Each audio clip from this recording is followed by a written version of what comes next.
Hello, everyone. Welcome to the Newsbrowse News broadcast. An oil tanker was struck by unknown projectiles late Sunday near the Strait of Hormuz, marking the second attack on a vessel in the Persian Gulf in approximately 8 hours, UPI reported. The incident occurred around 11:40 p.m. local time, about 78 nautical miles north of Fujairah, United Arab Emirates, near Oman's Musandiam Peninsula. All crew members aboard the unnamed tanker are safe, and no environmental impact has been reported. This follows an earlier attack on a bulk carrier by multiple small craft near Surik, Iran, earlier on Sunday. The maritime security threat level in the strait remains critical, intensified by a U.S. blockade of Iranian ports and Iran's restrictions on vessel transit.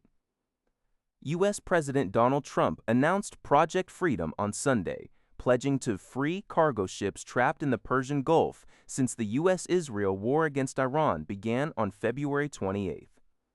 Over 24 vessels have reportedly been attacked in the strait since the conflict started.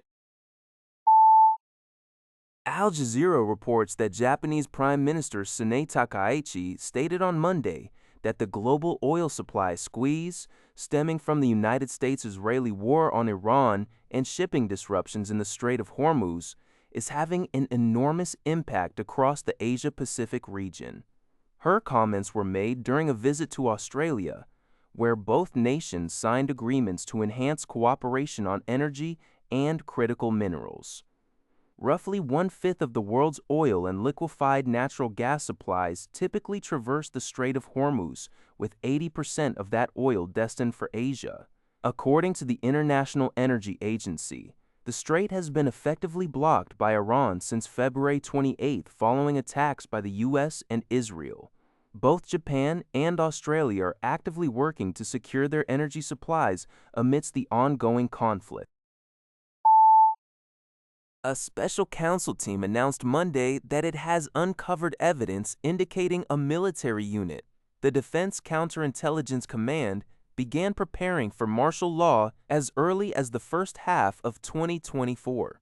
This development, reported by Yonhap News Agency, significantly predates former President Yoon Suk Yeol's official martial law declaration in December of that year. Assistant Special Counsel Kim Ji-mi confirmed these findings based on investigations of military unit officials, though specific details of the preparations were not disclosed. These findings corroborate an earlier argument by a previous special counsel, Cho Yoon-suk, who maintained that Yoon's martial law bid was planned well in advance. This contrasts with the district court's February ruling, which sentenced Yoon to life imprisonment for insurrection, but concluded that the decision to declare martial law was made only 2 days prior to its announcement, not as a pre-planned event dating back to October 2023, as Cho's team had argued. The Defense Counterintelligence Command is also accused of attempting to deploy troops to the National Assembly and the National Election Watchdog during the night of Yoon's martial law declaration.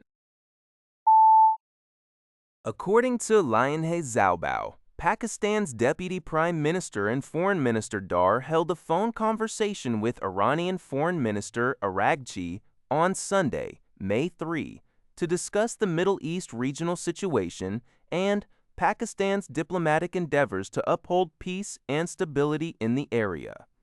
During the call, Dar reaffirmed Pakistan's ongoing commitment to fostering constructive engagement between Iran and the United States.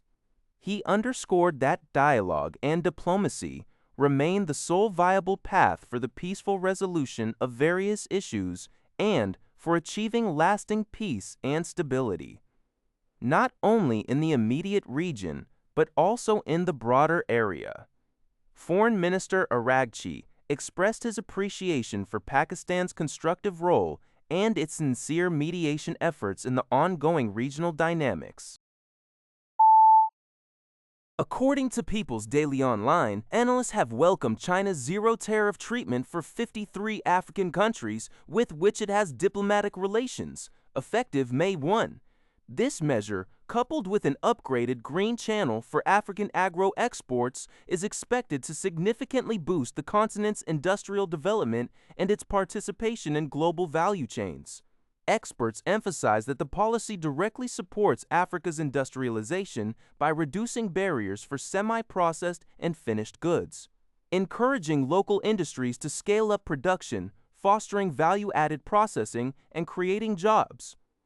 South African political analyst Sandial Swana highlighted this as an unequaled opportunity for African exporters, aligning with Africa's Agenda 263. While acknowledging the immense potential, analysts also stress the need for African countries to strengthen their manufacturing capacity and production readiness to fully capitalize on this tariff-free access to China's vast consumer market. This initiative is seen as promoting more predictable and stable supply chain partnerships and further strengthening the Africa-China relationship. That's all for this video. Thank you for watching. See you in the next video.